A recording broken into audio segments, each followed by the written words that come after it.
The new Ghostbusters, but I'm not gonna, this one caught me off guard. I had no idea this was coming out. I think I heard about it, but I didn't expect a trailer today. Anyhow, so yeah, we have a trailer, our first trailer to Ghostbusters Afterlife, which is essentially Ghostbusters 3. So yeah, Finn Wolfhard plays Egon Spengler's grandson. It does make that from Stranger Things. It makes it a bit funnier. And they're out in the middle of nowhere in this creepy farm, and there's this seismic activity, and you know it's gonna be ghost activity, and so these kids basically become Ghostbusters, which there are a couple things about that I like. First of all, it's not just a rehash of Ghostbusters. It's not like, all right, now you're the new Ghostbusters, but it's the same basic plot as Ghostbusters, so it just feels like a retread, in which case people will be like, oh, it's like the old one, but not as good as the old one. It's easier to compare the two. Now this looks like a new thing. It looks like it's a kid adventure. It's like Goonies with Ghostbusters. So now they're free of that. It's not really like Ghostbusters. It's like a continuing chapter in the Ghostbusters universe. One could logically call it Ghostbusters 3. So in knowing that, that's the thing I like in the original Ghostbusters that I'm not gonna get in Ghostbusters Afterlife. I like the fact these guys are busting ghosts not in the middle of nowhere, but now downtown Manhattan. This definitely is like, all right, yeah, we're in the middle of Roanoke or wherever we are. They're in the middle of this farm. It's like Annabelle, but with Ghostbusters. So this actually could have some neat play on that genre, you know, the genre of haunted houses in the middle of nowhere on farms. And Jason Reitman wrote and directed this movie. Jason Reitman is the son of Ivan Reitman. Ivan Reitman is the director of Ghostbusters. And that doesn't automatically make for success. Just because you share a bloodline doesn't mean you're gonna do it well. And Jason Reitman's done great work in his filmography, absolutely. I'm just saying, there's no guarantee. But seeing this trailer, you do feel like there is a sense of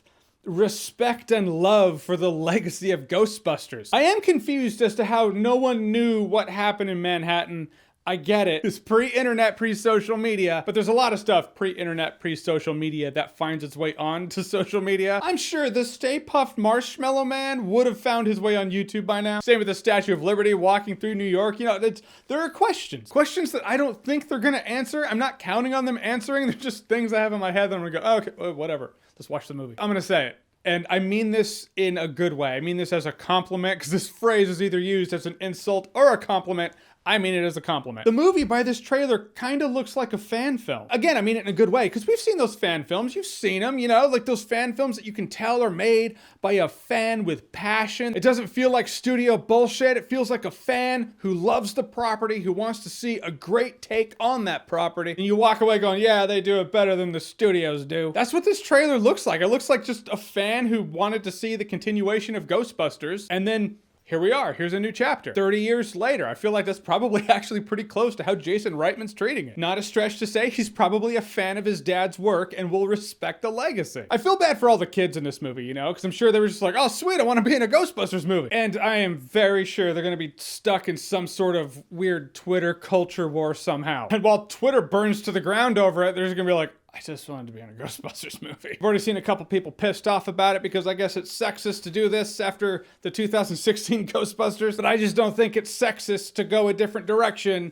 when your 2016 reboot failed to impress. Going where the money is and staying away from where the money is not and leaving something when you find out it's not going to make you money, that just sounds like reasonable business decision making. Anyhow, that's my rant on it. Keep the kids out of it. That's all I'm saying. So yeah, this trailer really impressed me. Like when I found out, hey, I'm about to watch a new trailer to a new Ghostbusters movie, it's like you kind of think you know where it's going to go, and it didn't really go that direction. It's a different thing for Ghostbusters that they're doing. Goonies meets Ghostbusters could be pretty cool. Time will tell. All right, so the first trailer to Ghostbusters Afterlife, which is actually a pretty sweet title too. It just encompasses the whole concept.